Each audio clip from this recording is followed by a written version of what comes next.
Welcome to The Forest Garden, a podcast for gardeners who want to upgrade their landscapes into biodiverse food forest systems. On today's episode of The Forest Garden, we have the pleasure of hosting Aaron Parker of the Mount Joy Community Orchard Project. If food forests in public spaces sounds like something that you can really get behind, today's episode is a must listen. Tune in to learn about how the project got started, how it's evolved, what strategies for community engagement were utilized, what species of trees are planted throughout the orchard, what management patterns have been implemented, and much, much more. Stick with us. Hey there, everyone. So, as I've already said, today we're really lucky to have Aaron on the podcast with us.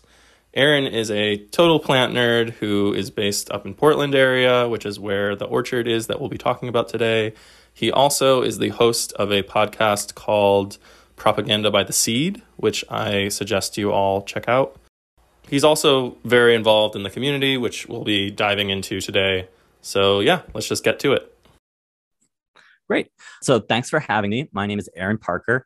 I live in Wabanaki territory, so-called Southern Maine. I live right outside of Portland, and we'll be talking a lot about Mount Joy Orchard that is actually in Portland. And I've just always been fascinated with nature and plants. When I was real little, I was super into birds, and now my main focus of my life is working with plants.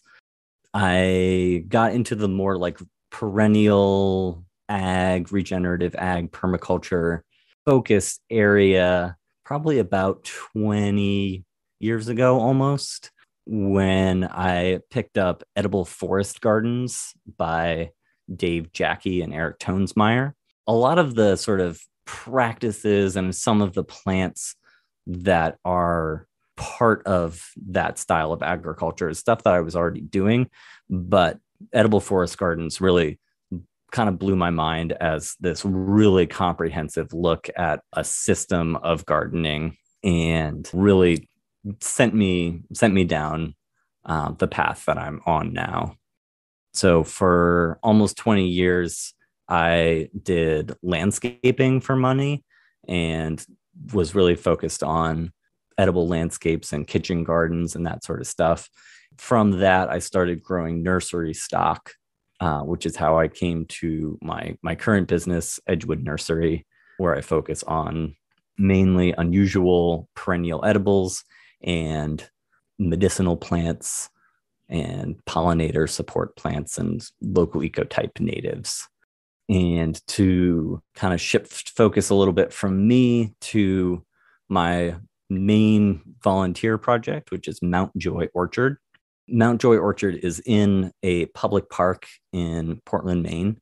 It is a free-to-pick public orchard that consists of over 100 fruit trees, over 20 species of edible woody plants, about 50 species of herbaceous plants, and those numbers go up pretty much every year. We're always trying to plant something new, try something new, add to the herbaceous layer and all that stuff. That project started kind of with a guy named Jeff Tarling, who is the city arborist of Portland. The space that the orchard occupies now was basically a lawn for several decades. It's a very slopey site, so people weren't really using that space much. And Jeff was like, we are wasting our time mowing this hillside all the time. Let's turn it into a meadow. So the city stopped mowing it all the time, just mowed it once a year. A lot of plants like milkweed and little blue stem grass were sort of reintroduced. There's a school at the top of the hill, so they had the school kids out there throwing milkweed seeds in the wind and reseeding them that way. And then about 8 years ago, Jeff was instrumental in planting about a dozen fruit trees in this big empty field. And the city didn't really have people who were available to manage an orchard.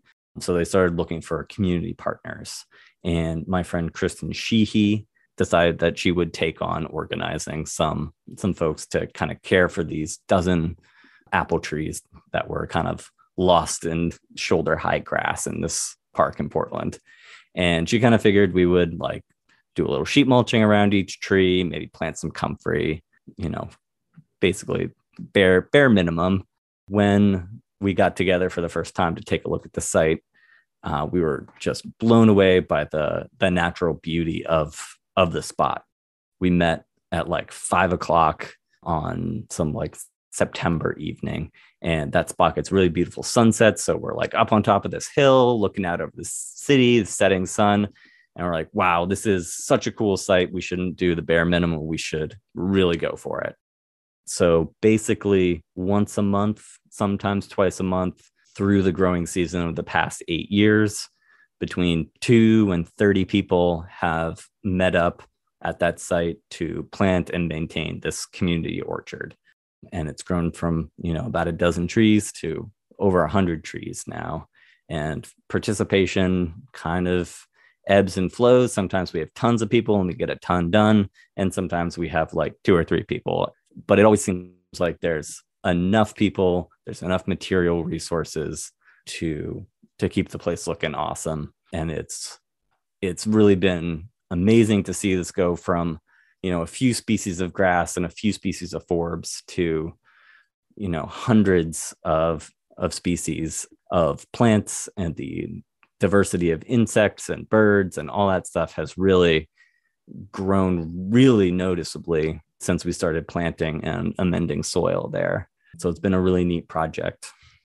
It's really, really interesting to me how, in my head, I had imagined that the way that this project started was from a lot of plant nerds coming together and sort of like pressuring the city to create a space like this. But I did not expect at all that it would be, this one arborist who sort of, or the city, it's the opposite, apparently, that it was, that the sort of the city looking to create this landscape and then finding the people to kind of like fill it in. Yeah, it's kind of bizarre because I have friends who used to live on Montjoy Hill, where Mountjoy Orchard is located, and they wanted to start a community orchard like 5 or 10 years before Mountjoy got rolling, and the city said no. So it's, it was kind of, right time, right place. And there was a new mayor at the time that it was planted who was really focused on, working on the local food system. And that kind of helped grease the wheels of city government. And having kind of someone on the inside of the city government has been extremely helpful, because Mountjoy is run, by this very grassroots group of organizers, extremely informally. But the city really they're kind of like the landowner. And to have someone who we can pitch ideas to, who is going to sort of advocate from within city government for those projects, has been super helpful. So the city doesn't do a whole lot for Mountjoy. It's kind of done by the community. They'll certainly drop off wood chips and stuff like that occasionally, which is very nice. But having like a yes man in city government who's like, oh yeah, that sounds like a good project, you should just do it, is an awesome situation to have.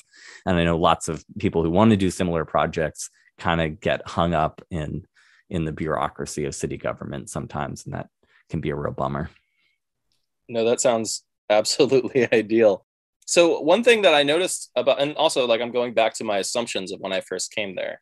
So, I'm walking up this beautiful hill, and then at the top of the hill, there's a community garden, and there's also a school. So in my head, I thought, okay, so there was this community garden here that got people interested in food and cultivating in their own backyards. And the city was like, oh, we have, one community garden, maybe we'll make a second. And then, oh, community orchard, that doesn't sound so crazy.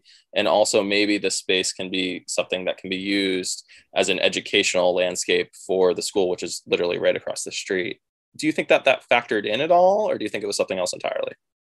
I think it probably was a factor. The oldest trees that are sort of adjacent to the orchard were actually planted by a school teacher. And we kind of helped to maintain those fruit trees, because as the orchard group, we have people like myself with specialized skills to know how to prune and care for fruit trees that not everybody has. But those oldest trees are like kind of reserved for the use of the school, because they'll take the kids out to pick apples and make applesauce and stuff. So that did kind of set a bit of a precedent of like, okay, fruit trees on city managed land, that's like not necessarily a problem. There is like a really dramatic cultural difference between the community gardens and Mount Joy, though, which is, I think, quite interesting, because the community gardens are, these fairly small plots that belong to a specific individual. And a lot of the community gardeners are very, protective of like their personal space, which is a pretty sharp contrast to the orchard that is very much like anybody walking by can pick whatever they want. We encourage people to not, take all of anything, which has never seemed to be a problem, but it's just kind of like a free for all. And anybody who wants to and has time can come help maintain it. And then it's kind of just there for the community. Whereas the community garden is like, even like physically, the community garden is like surrounded by a fence, and each little plot has its own little divisions. And the orchard is, unfenced, just open to the public. People walk through. There's a path that goes along the edge of it where people are always walking to just get around the city or for exercise or whatever. So in some ways they're very similar. There's, urban agriculture, and in some ways they're, dramatically different models. Maybe that's something that we should sort of touch on just for listeners who have never been to Mount Joy. I'll just sort of relay my own experience of stumbling upon this orchard landscape. So Portland is a very walkable city where there's, if you're someone who drinks alcohol, there's breweries all over the place, which attract tourists. And there's the Eastern Promenade Park, which is this beautiful view over Casco Bay. And so frequently on a random Friday or Saturday, there'll be lots of young people walking around, sort of brewery hopping and walking through very like well-designed pedestrian spines throughout the city that incorporate often some sort of green space, which really struck me as someone who's studying landscape architecture as just this incredible, amazing opportunity for people to learn about, green environments in urban landscapes, etc. But that sort of path that you described that goes along the orchard, it really is a connectivity kind of thing. Like people who are in that lower area, sort of near the highway, and want to walk up to the park, maybe they parked down below the hill because the parking down there is easier. At least, I've experienced that. I don't know if that's really a thing. And then want to walk up to a different area of Portland. The chances that they're going to choose to walk through Mount Joy, at least to me, seems pretty probable. And I think that, the placement of it in the landscape and the surrounding landscape experience is really, really, really important. Like where your community orchard goes in an urban context, it just seems perfectly placed. Yeah. And I think a big part of the success of Mount Joy, and, I've been working on this project for 8 years, and I have never heard anybody say anything bad about the orchard. And I think a big part of the success of it is that it was a very disused space. It's a place that a lot of people walk through or by, but it wasn't a space that was being actively used by any people. And I've seen other similar projects fail because they were attempted to put into spaces that were being used, and the people who were using that space didn't particularly want a forest garden there. So being able to use a space that was, underappreciated and not really used by anybody, and turn it into something that is useful and looks nice and adds something interesting to the landscape without taking away from anybody is, I think, an important aspect of trying to cite a project like this.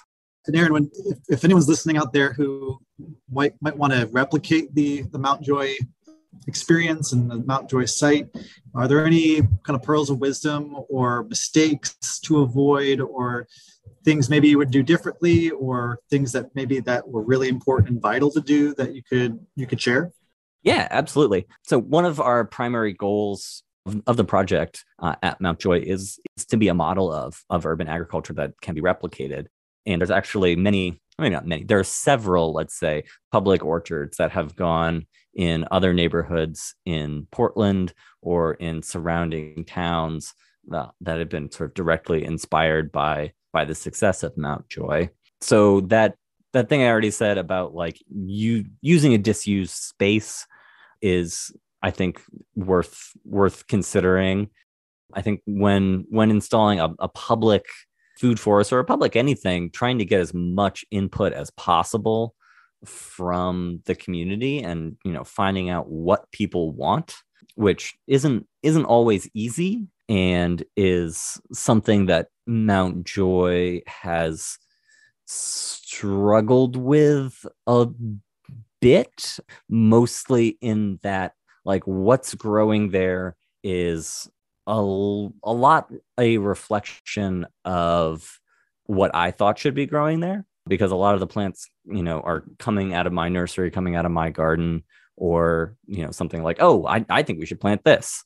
I think what is missing, and something we're working on remedying, is plants that are familiar and specific to some of the immigrant communities that live, in that part of Portland, because we don't have great participation from those communities, possibly because the plants that they are familiar with, the plants that might draw in a more diverse crowd, aren't there. So we're definitely looking at trying to tailor some spaces a little bit more to help bring those folks in and help them feel welcomed and at home in the space. So, doing outreach to the community, figuring out what plants would be really exciting to people is going to be a big part of it. The other really big thing that I think is a big stumbling block is long-term maintenance. It's not that hard to organize and get some funds or materials donated to install something like this. But having people who are dedicated and people who have the skills required to maintain the spaces over the long term is, as kind of essential to the success of the project. A lot of, especially like fruit trees and stuff, can take 5 to 10 years to even start producing and have a productive life of, over 100 years. My neighbor has an apple tree that's over 250 years old and still produces fruit. So to have some sort of human infrastructure in place of like, okay, these are the people that are going to be, bottom lining the maintenance of this space before you even think about like what to plant or where to plant it is, I think, quite important. So Mount Joy's model for that is there's a core group of people who kind of make the decisions and, set the dates for work parties and stuff. And then we have a much wider group of volunteers who show up to actually do the labor. It's a standalone organization that only does this one thing, and that has worked well for us, but that's not necessarily the right model. It's a model that works great for us, but might not work somewhere else. I think often tapping into existing organizations can be really useful. So if you've got, a permaculture club or whatever that can be the sort of infrastructure backbone for a project, that can be great. Even organizations like Boy Scouts or Girl Scouts, I've seen really take on a very important role in similar community agriculture projects where, that's a labor pool that is fairly consistent and can do that sort of community work and hold the space for the larger community to come and go while making sure that the sort of bottom line work always gets done. It takes a village. It certainly does. I think that what you said about, Ever since I saw Mount Joy, there only a quarter of a mile from where I grew up, there's a similar slope that is a just space that's just mowed. The town does, I'm impressed by the fact that they mow pieces of it at a time. So there's always a patch of meadow open, which is pretty cool. Nice. But it's just calling for some chestnuts to be planted there or something. But the problem is that, there really isn't a community of people around to manage that space. And, in terms of how that space evolves over time, I mean, if it's just a mowed, if it's just the city mowing around it, perhaps, and they continue to mow, but there's alleys and just rows of trees, maybe that could work. I don't know. I've frequently thought about how, that space could be replicated. I'm amazed to think that, what you're saying is there's essentially no budget. The city doesn't do really anything except drop off wood chips or provide sort of the oh, that sounds like a good idea. And just everything is entirely done by this, community endeavor. Is that basically the case?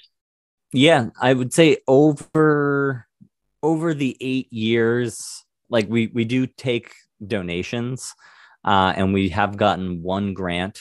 So the Mount Joy organizing group, I think we've spent about $600 over 8 years, and we still have some money left over that we're going to use to make some multilingual signage. The city did, after many years of being like, oh, we're going to do this right way, print up some signage, which is great. But they didn't want to do multilingual signage, basically because they're like, oh, well, if we give you this sign with 6 languages on it, then everybody's going to want that. And that does not sound like a problem to me, but we've got some funds, so we'll just make our own translations of our signage. But yeah, it's been done basically on a shoestring. And the city maintains trees, so they have tons of chips, and they have a budget that will allow them to give us some compost now and again. Due to a very specific quirk of taxation in the city of Portland, there's always money for trees. And that quirk is whenever you build a new unit of housing, I don't remember if it's 1 or 2 trees, but you have to plant a tree when you build a unit of housing. And if you don't plant a tree, you instead pay, a couple $100 into the city fund that can only be used for trees. So the city is always very oh yeah, you want whatever trees, we got your trees. But other than that, it's volunteer labor and cardboard. It really is a project that you can do with, almost no money or no money. Sounds like the building blocks of a civilization. So are you seeing people harvesting most of the fruits that are being produced there, or are people more interested in certain fruits but maybe need more education? Great question. So yeah, the project's still pretty young, so a lot of stuff is sort of just barely coming into production. Obviously the more familiar stuff is the first to get harvested. So peaches never go to waste. They never hit the ground. People are all over that because a tree ripened peach is one of the nicest things in this world. And yeah, some of the less common stuff, Cornus moss, quinces, takes a little bit longer, but I think there is pretty good interest in some of the more unusual plants at Mount Joy. And often if there's something that's real unusual, there might only be 2 or 3 trees of it. So there's, that small group of really interested plant nerds who are going to go out and be sure to harvest that yellow horn nut or whatever. Beyond that, we do have tours. I actually just did one today. We had an awesome volunteer you can find on Instagram under the name of Soy Milk Maid, who made a recipe card to give out at the tour.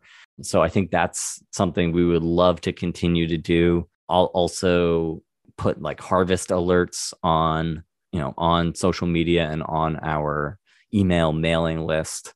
So it's oh, medlar really needs to get harvested in the next couple weeks. So go to Mount Joy and pick some medlars, and here's some, something you might want to do with it.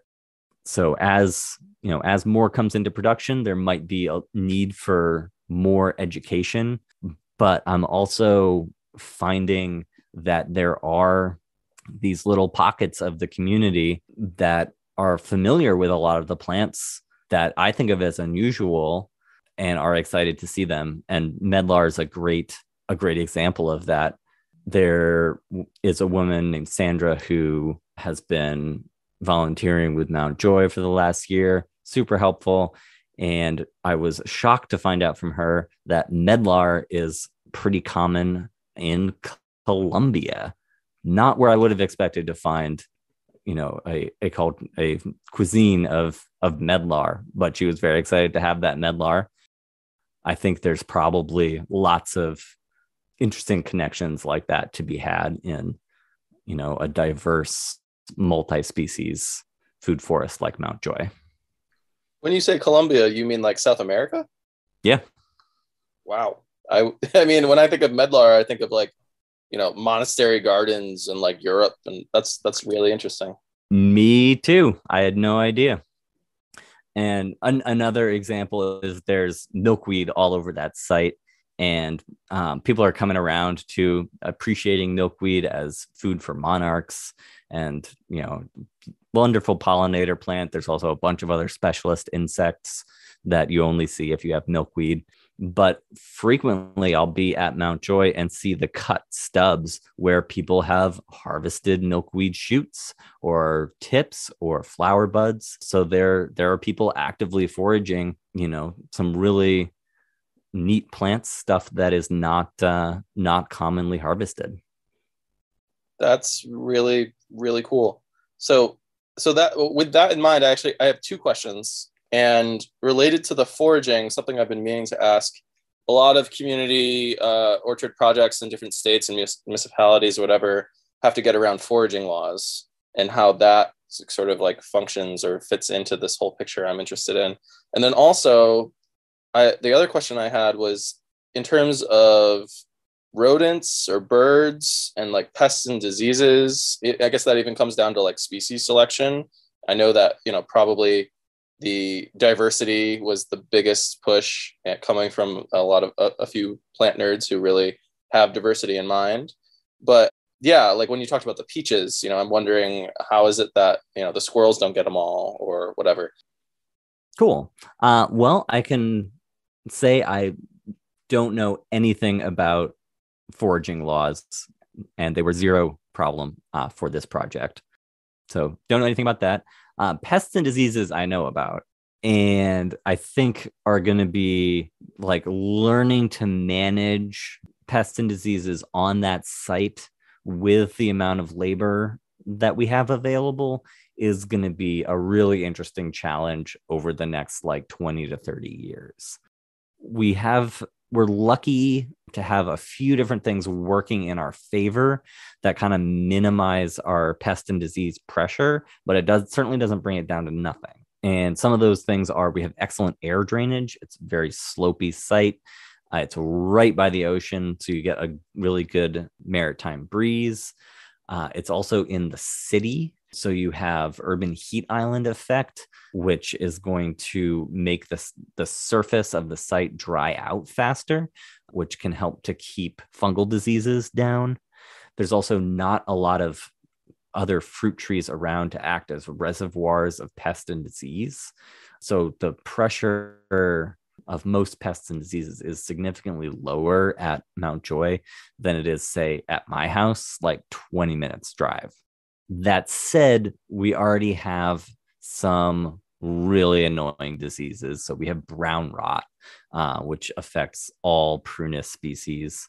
It's right now, I would say it's maybe affecting like 5% of the fruit, which is basically negligible. So we're doing really well. Right now, our strategy is just basically education, like encouraging people to go out and harvest those sour cherries that are ready now. And while you're harvesting them, please pick off the diseased ones and dispose of them in the commercial compost bin at the top of the hill. Because if that brown rot, goes to spore and sporulates all over the tree, then we're going to have a lot more brown rot than like 5%. Another one is peach leaf curl, which is, kind of varies year to year how much there is. And we've managed to keep it at sort of like a cosmetic level. Like it doesn't look good, but it's not, the trees are still okay and they're still producing fruit just fine. And we have a volunteer who has an applicator license and is able to spray liquid copper, which is kind of nasty stuff. But because we're only spraying it once a year, it's, is what it is. And that can, help keep peach leaf curl in, that doesn't get rid of it 100%, but it keeps it in check. Something that I think is going to happen over, like I said, the next 10 or 20 years is we're either going to work with the city to develop a spray program to, try and use holistic sprays along the line of Michael Phillips to try and help manage pests and diseases. Probably would want to spray a lot of Surround, which is a kaolin clay spray. Or we're just going to go in and figure out which varieties are performing well with minimal maintenance and regraft anything that's not working. So if we've got a tree that's like year after year not producing usable fruit, it's not very much work to like lop off all the limbs, regraft it with scion wood from another tree in the orchard that year after year is producing, at least usable, if not clean fruit. One of our main things was to basically go real slow on planting apples because their pest and disease pressure is super high. And like you said, designed for diversity, and try and plant lots of plants that have minimal pest and disease pressure. So mulberries, Cornus moss, quince are usually pretty trouble-free. There's lots that you can plant that, has a much better chance. Pawpaws are another one, persimmon. All these plants, once they're established, don't require much in the way of, specialized maintenance. We're also helped by the site being really open. So if it was sort of in a tree-lined neighborhood, which is real common in Portland, but this happens to be a very exposed site, we probably would have a lot more squirrel pressure. Let me rephrase that. If we were in a tree-lined neighborhood, we'd probably have a lot of problems with squirrels, but because the site is so open, the squirrels have to travel a significant ways over open ground, which they would prefer not to do to get into the orchard. And that helps keep our pressure from squirrels low.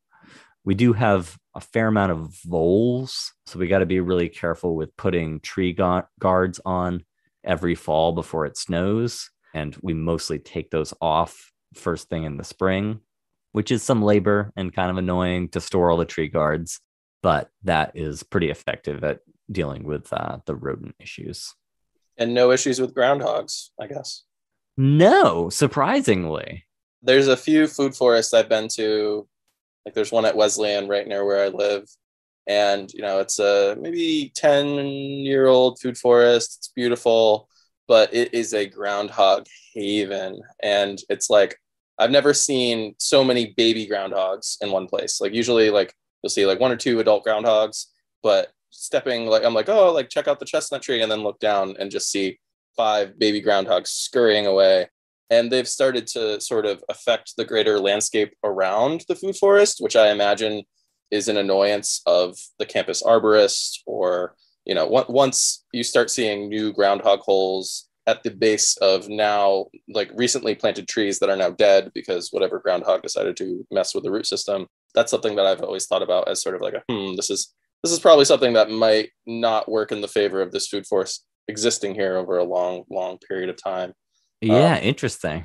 Do you think that that's also because of just the distance factor from being away from the tree line? There is sort of a tree line. I mean, isn't it kind of up against sort of a woodland edge sort of thing on the right side? Or I shouldn't say yeah, right. there's a little bit. Yeah, there's kind of like a gorge or drop off area that has some more sizable trees, and used to be sort of a wooded path until that patch of woods got cut down and turned into condos. So that's not awesome, but yeah, there's not much of a squirrel population there. Now, thinking about succession, you said you read the Edible Forest Gardens, and that's sort of what one of the first books I read too. And they talk a lot about the different layers, food forest and the forest garden. How do you envision Mount Joy looking in 10 years, 20 years, 50 years down the road? I mean, do you think it will eventually have, overstory canopy of some of the larger trees, and then, smaller trees and shrubs? Or do you think for the sake of harvest and for just community access, you're going to try to keep them pruned to a manageable height and come up with sort of like a novel form of succession? Yeah, I don't see Mount Joy ever having a real canopy layer or really filling in too much beyond what it is. And like you said, yeah, like making sure everything's pretty accessible for the community is a high priority for us. So that'll mean eventually topping all the trees. We've already started topping some of them, training branches low, because ideally we want the vast majority of the fruit to be accessible from the ground, or at most with like a short step ladder or a pole pruner or a pole picker. So we're not going to let it get too huge. Are already starting to go back and work our way through some of the areas that we originally sheet mulched 8 years ago now, and do some spot sheet mulching where turf grasses have really crept in. So we're already sort of resetting that succession clock in some places by making targeted disturbances. Great. Yeah, I think that's a important consideration too. I mean, it's nice to think about all the layers of the forest garden, but in this situation where you really want it to be inviting and to bring people in and be easy to harvest and access safely, you kind of have to find some balance between the different layers and the different species that are in the forest garden, but also have it be practical. Absolutely.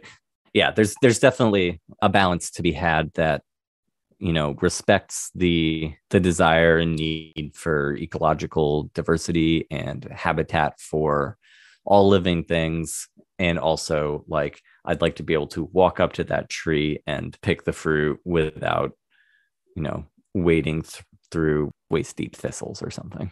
So I have kind of an unusual question, and I only say it's unusual because this was a question that never ever occurred to me until someone else asked me when I was proposing a sort of design proposal for a forest garden, which was, did you have any sort of thoughts about people abusing the landscape in terms of people coming in and just digging up entire rows of things and bringing them home to put in their own backyard?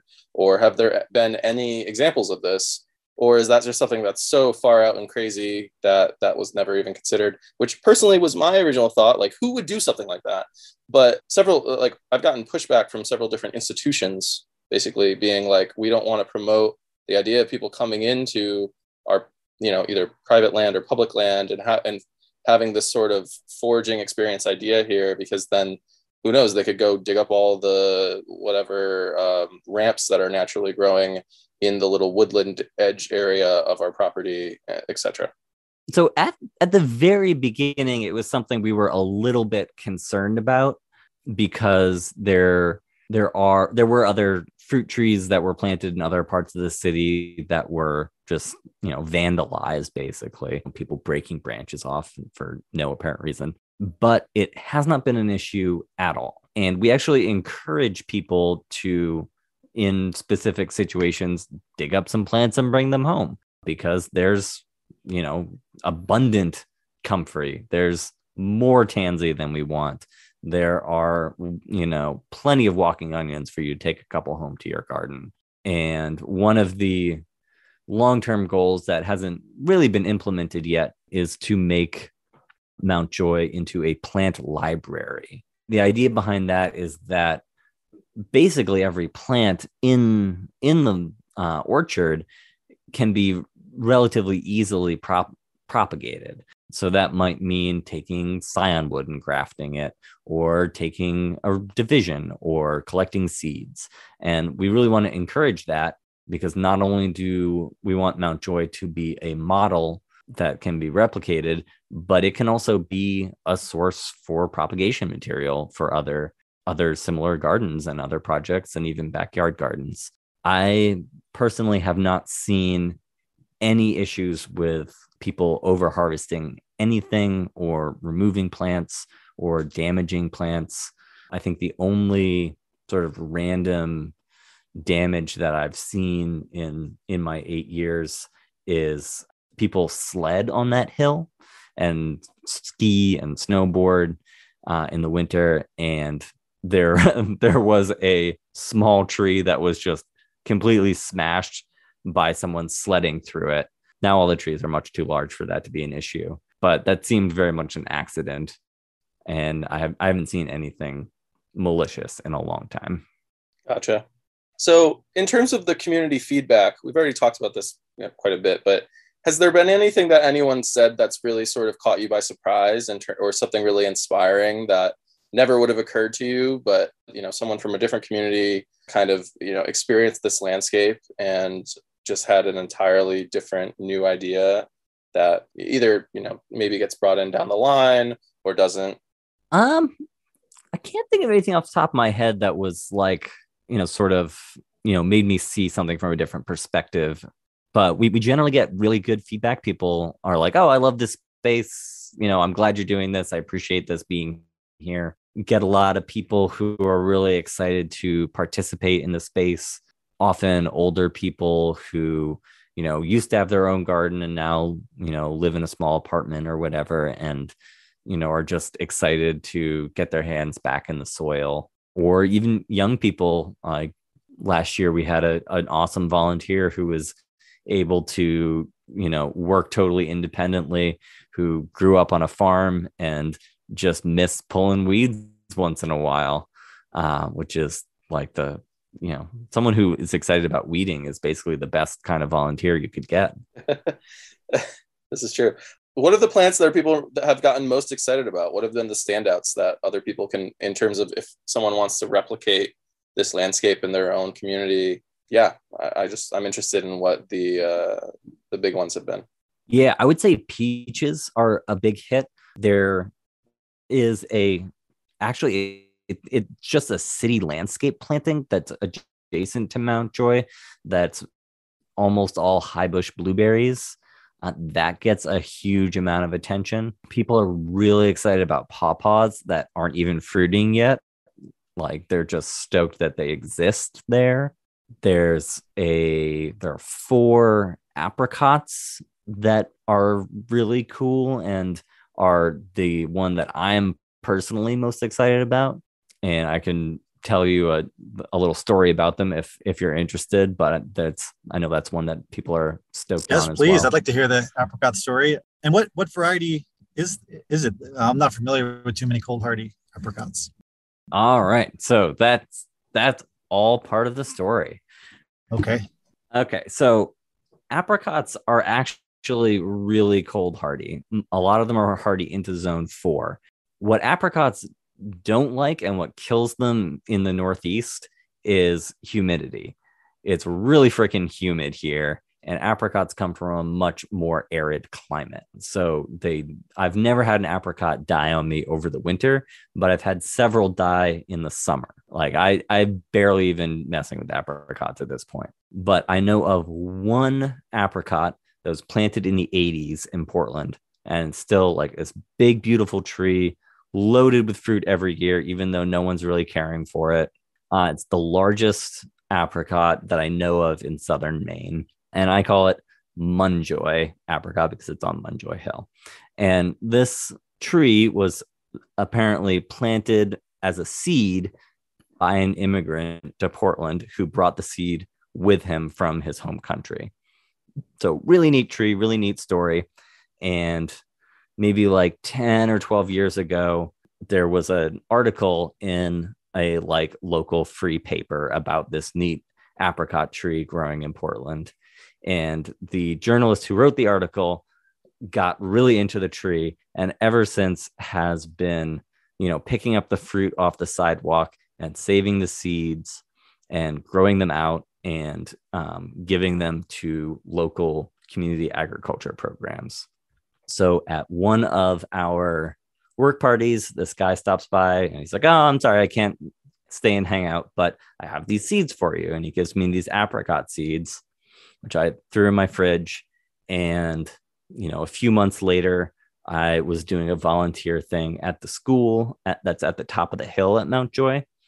And I was teaching the kindergartners about seeds and how they grow and, how they're like so important for our food and all this stuff.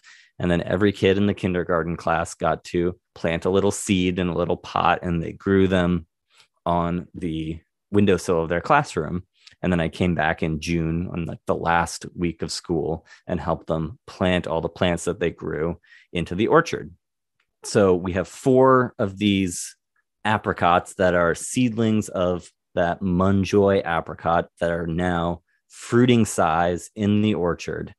And those were planted and initially grown by kids that are now in, I guess it'd be 4th grade, and still in that same school. So I really hope that those kids are getting out into the orchard, and they now have a dedicated garden teacher at that school who I know takes the kids into the orchard on a regular basis. So hopefully the kids that planted those apricot trees are now getting to see, this fruiting size tree that they got to grow and care for. And that's like basically the coolest story around Mountjoy. Wow. Yeah, that's great. I love that story. I always love hearing about how tree genetics move around the world, and who knows where that immigrant who planted that original seed came from. And it's great to know that apricots are an option for your area. I wasn't aware of that. Yeah, it's not one that I would necessarily recommend because they're so susceptible to diseases, but maybe this will pan out and end up being a viable variety for the Northeast. Who knows? I was under the impression that they, like similar to growing almonds, that they flower pretty early so they can get zapped by a late frost. Am I wrong in that assumption? No, that can be true. I have multiple times, and I have pictures of this because it looked really cool, had apricots blooming and it snowed. But the blooms are surprisingly hardy. So I've had a apricot tree full of blooms covered in snow and still had it set a full crop. I don't think I've ever lost a crop of apricots to a late frost. Wow. So that might be a fluke, and it was like 33 degrees and snowing, and I just got lucky several times. Or it might be that they're not quite as sensitive as you might think. I really think their biggest thing is they're sensitive to humidity. But there is a woman who is doing a apricot trial in Maine. I'm blanking on her name right now, but I think that will be published in the MAFCA newsletter at some point. And she did include a grafted Munjoy apricot in that trial. So I look forward to seeing how it stacks up on her site. So if somebody wants to replicate this in their own neighborhood, I think, like we talked about already, one of the most important things is that like original starting point. So in terms of the input experience for community interest, what was the jumping off point? Like the first dog days of getting things off the ground? Was there sort of, did you guys put out flyers? Was there any sort of like community outreach that happened via social media? If someone wanted to do this themselves, what would the attack plan be? Yeah. So for us, we had the resource of the Resilience Hub to work with. The Resilience Hub started about 15 years ago as a meetup group called Portland, Maine Permaculture.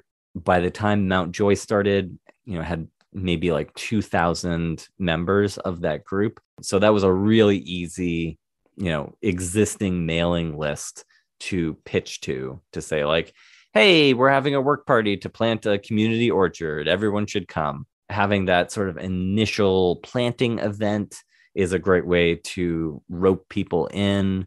It always helps to have, if you can like have a potluck or free food or something to help draw people in. Free workshops can be helpful too, just to get people to show up the first time, and then hopefully you can keep those people coming back long term. If the community you're working in doesn't have an existing organization that's quite so obvious as like, oh, a permaculture group, they'd probably be interested in an orchard, there's probably something else, some sort of community service organization or a volunteering group or a garden club that you could pitch to as a initial audience to kind of start the ball rolling with public outreach. No, that sounds really pretty ideal. I guess it was a real benefit to have sort of a pre-established network of people who we're all really like-minded in the first place. So my next question, you talked a bit about grafting. Grafting is a bit of a skill, or more than a bit of a skill, even though it's an ancient technique and it's sort of a skill that's been lost with the modern world. Less and less people know how to do it. It's become very specialized. I see this landscape as something that, it's an educational space where these workshops that can happen can really sort of teach people the ins and outs of some things that they otherwise might never have known. The free workshop sounds awesome. I'm interested in what workshops have been most successful, and then also sort of focusing more on just the grafting side of things, exactly kind of like what your, more plant nerd mind is in that regard. If they're you're multi-grafting trees, or you talked about if something doesn't work out, you can chop it and regraft it with another plant. That's really interesting. Just a little bit more on that regard. Cool. So our two most popular workshops that we offer every single year are fruit tree pruning. I would say that's our most popular one. That usually happens in like late February. We usually get like 20 to 30 people to show up for a free pruning workshop that I teach. It's usually about an hour's worth of workshop, and then an hour or two, stretching into 3 if you're really into it, of pruning practice. And I think it's a really, really useful workshop for the community, because fruit tree pruning is a specialized skill. But to not only have a workshop where you learn the basics, but then to have 100 trees for people to practice on. And we usually have not only me leading the workshop, but 2 to 4 experienced pruners who are just kind of circulating. So people will usually break off after the workshop and work 2 or 3 people together on a tree, and then make the obvious cuts, and then someone who knows what they're doing will be able to come around and say, you good? You need help? And people always have questions, and 9 times out of 10, they're like, I was thinking about cutting this branch. And the more experienced person will be like, yeah, great, cut it. That looks good. So it's, I think, a very useful way to learn to prune. The other really popular one is bark grafting. Grafting can be a bit tricky. There are some details to work out, but every year I teach this bark grafting workshop that's maybe 15 minutes long. And then there's usually several opportunities for people to try their hand at it. And I would say after only a 15-minute workshop, people are usually having, at least 75% success rates. And with a bark graft, you can put usually 2 to 3 grafts on a single branch. So you get 3 tries and 75% chance take. So it's, most people get it very successfully, even on the first try. And I'm jealous. I wish I lived in closer to you so I could come to all these workshops.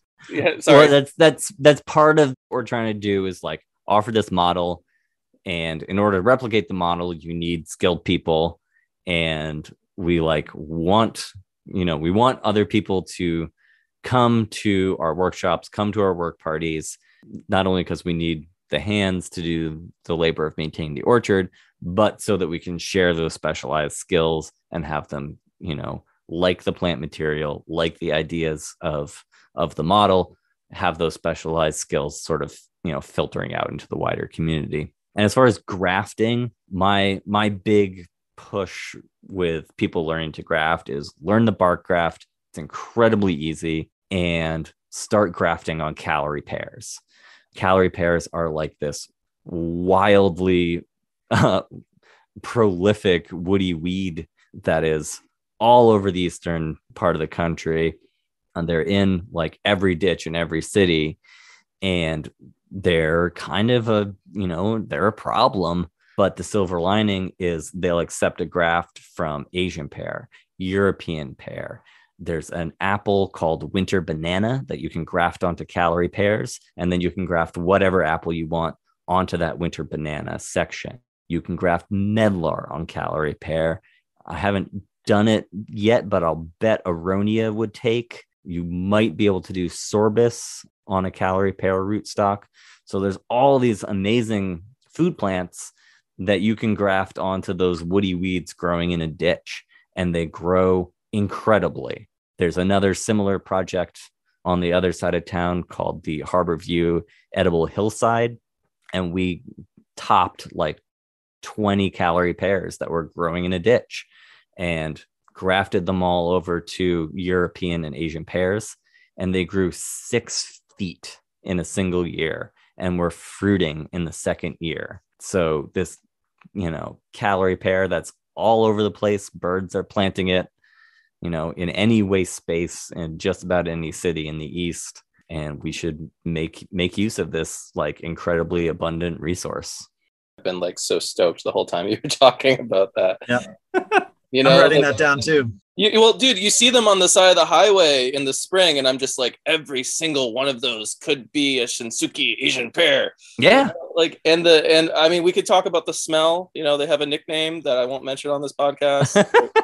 They're not great. Whoever decided, whatever urban planner was like, oh, we can put all these calorie pears in the urban landscape. They're a great street tree. That guy really, oh man. But anyways, fantastic. I love it. There's an organization out west that in California that has been doing this on a larger scale. I can't remember the name. It might just be like something generic. Guerrilla grafters. Yes, yeah, the guerrilla grafters, exactly. Yeah. Which is exciting. We're not the only people having these ideas of just absolutely cutting down your shitty calorie pear. Literally, people. I mean, people are now coming around to this is a fantastic rootstock. It'll grow anywhere, and the amount of food that can come out of it is just insane. Yeah, absolutely amazing. And I do want to mention some of the criticism that's out there of guerrilla grafting, especially when it comes to fruit trees. And I think if you've got a street tree in front of your house that's a calorie pear of any size, planted or bird planted, and you want to regraft it, and you're going to be there to care for it, that's awesome. You should probably go for it. I don't necessarily support guerrilla grafting anytime, anywhere, because it could potentially, like, if there's no one there to prune it and there's no one there to pick the fruit, basically wind up being a pain in someone else's ass. And, if it's not your neighborhood, it's not a tree that you're going to be looking after, then, just think twice about that. If it's a tree growing in a ditch that was planted by a bird, then you should always just make it something else. It takes the village. Ben, I'll also add that some people may know the calorie pear is the Bradford pear, a popular cultivar of calorie. Yeah, totally. And that's kind of where this problem came from, was the difference between calorie pear and Bradford pear, with Bradford being a specific cultivar. The first plantings of calorie pear were all this one cultivar and supposedly had pretty minimal fruit production because they weren't getting cross-pollinated. And then somewhere along the line, someone had a different calorie pear and they labeled it Bradford. And then it all just became a giant mess of cross-pollination. And now they're all over everything. on the side of the highway as you drive up I-91 to visit Portland, Maine, to check out Mount Joy Orchard in the spring. Check them out. Ben, before I have just one last question about, involvement and what, resources. Do you have any questions? I feel like I've talked most of the time. No, we've covered a lot. Aaron, thanks for taking the time out to speak with us. Yeah, absolutely. And I will throw in some plugs for Mount Joy stuff. You can find us on Instagram and Facebook. I think our Instagram handle is mount, MOUNT.joy.orchard. We also have a website at mtjoyorchard.org. And something you'll find on that website, which is extremely simple, but at the bottom, there is a YouTube video that's about an hour-long tour of me talking about the orchard and talking about a bunch of the plants in the orchard. So if you want to see what the orchard looks like, check out our social media or that video, and you can hear me talking about some of the interesting plants in the orchard as well. Aaron, if someone wants to get even more involved and they want to, maybe visit Maine and check out some of the other resources that you guys have up there in the regenerative agriculture zone or some other resources, what are some of those resources that people could find? Yeah, there's some interesting stuff happening in Maine. So you can check out the Resilience Hub, find them on social media. You can look at my business, Edgewood Nursery, which you can find on social media or at edgewoodnursery.com. Another really great learning opportunity is the MOFGA Common Ground Fair, which happens in late September every year. MOFGA is the Maine Organic Farmers and Gardeners Association. It's the oldest and largest state-level organic organization in the country. And there is the fair that they run that has hundreds and hundreds of workshops. And, you either volunteer for a 4-hour shift to get in the door, which I highly recommend. It comes with a lovely meal, and the whole event runs on volunteer labor, or you pay a few bucks. But the quality and diversity of the workshops offered at the fair is really, really interesting. There's tons of really cool stuff. I do 3 workshops a day for the whole fair. There's some other amazing teachers that you can learn from there. People like Jim Kovaleski, who developed what he calls grass-fed vegetables. You can also find him on YouTube. Just really interesting regenerative system for growing annual vegetables. Yeah, there's just a million things happening there. Also just a really interesting place to meet like-minded people and learn from your peers. I will see you there. Unity Camp. Yep. It's a bit of a hike. I mean, Unity is up there, but I will be there. Anyways, Aaron, this has been absolutely incredible. Thank you so much for joining us. And to our listeners, once again, if you want to check out Aaron, or if you want to hear more of his voice, he also hosts a podcast, or co-hosts a podcast with Soul, also known as Tim, called Propaganda by the Seed. I cannot recommend their podcast enough. So be sure to check them out on Spotify or wherever you find your podcasts. And yeah, Aaron, thank you so much for joining us. Yeah, thanks so much for having me.